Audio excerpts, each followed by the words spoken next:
Bonjour et bienvenue dans votre nouveau numéro du Tête-à-Tête Décideur. Aujourd'hui, nous nous intéressons au financement et aux risques politiques à l'international. Face à la recrudescence des guerres commerciales, la multiplication des sanctions internationales et la recrudescence des régimes populistes, l'accès des entreprises au financement et à la couverture du risque se tend et se complexifie.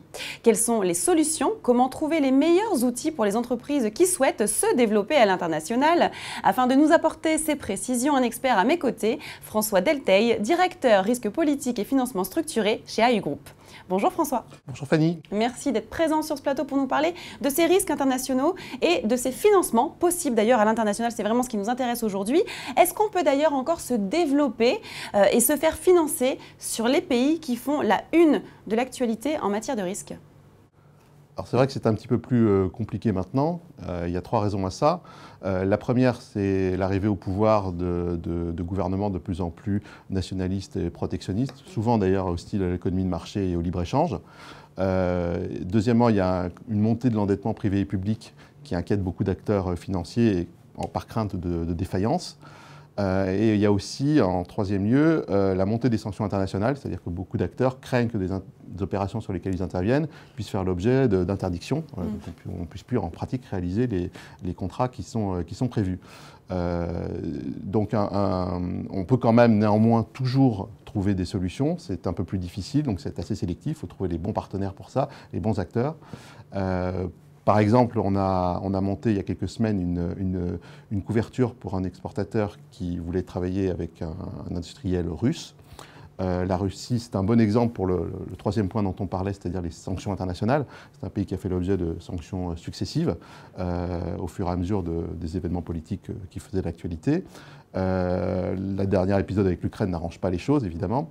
Donc c'est un marché qui est assez limité. Donc on a pu trouver une solution de couverture pour cet exportateur qui couvre à la fois des risques d'impayés, donc le fait que son client ne le paye pas, mais aussi les risques que son contrat soit interrompu, soit du fait du gouvernement russe, soit du fait de la situation politique en Russie, soit du fait qu'il y a un embargo, une législation qui l'empêche d'exécuter son contrat.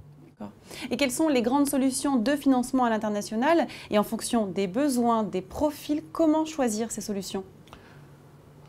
Alors en fait, vous avez des solutions publiques qui sont en fait des solutions financées par l'État français au travers de la BPI.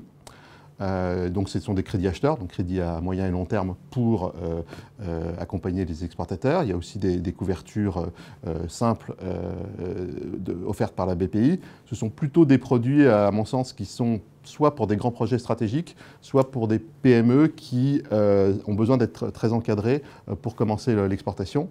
Nous, on intervient plutôt sur le reste, c'est-à-dire en fait le cœur des exportations avec des acteurs privés.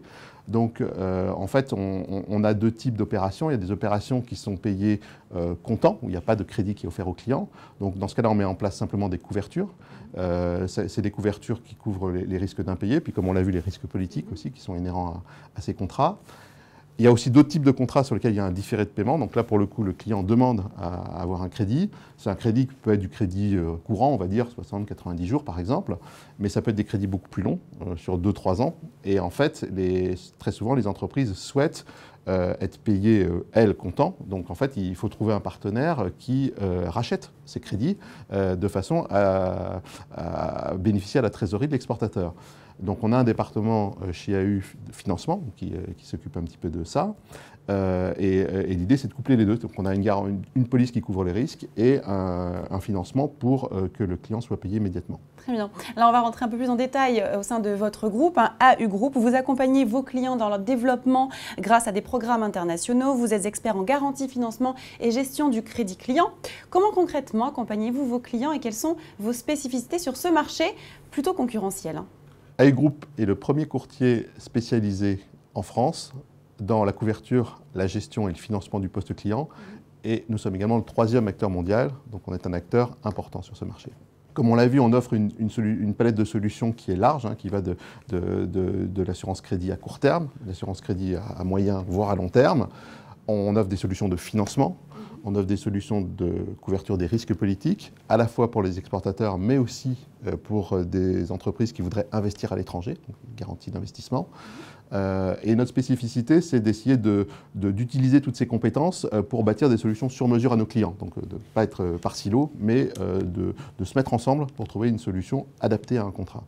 On est aussi un courtier international, on est implanté dans 29 pays, ce qui est particulièrement utile compte tenu de la complexification croissante des contrats. Et quels sont les grands défis que vous relevez quotidiennement au sein de votre groupe ? C'est ce que je viens de dire, c'est-à-dire le fait que les contrats maintenant sont de plus en plus complexes. On a besoin, très souvent par exemple, les acheteurs dans des pays demandent de plus en plus d'avoir des contenus locaux, donc faire travailler des entreprises dans les pays importateurs. Et ça complique évidemment la recherche de couverture. Pour vous donner un exemple, on a un client dans l'énergie qui distribue des produits énergétiques. C'est un client qui est implanté en Afrique et qui distribue à des clients locaux autour de lui. Le marché africain interdit le recours à des assurances étrangères et donc on a utilisé notre partenaire local pour monter en fait un système où on a trouvé une compagnie africaine qui est capable d'émettre une police et on a amené de la capacité par des assureurs occidentaux au-dessus de façon à répondre aux besoins de capacité requis par notre client. Ça a permis de mettre une solution satisfaisante en place. Okay. Et quelles sont vos grandes ambitions ? On se positionne chez AU Group comme un courtier innovant. Et on met en place de plus en plus des solutions digitales pour la gestion des risques par nos clients. Et on pense que c'est effectivement l'avenir dans notre métier. Merci pour votre intervention. Merci Fanny. Et merci à vous de nous avoir suivis. Je vous donne rendez-vous très prochainement pour un nouveau numéro du Tête-à-Tête Décideur sur bfmbusiness.com.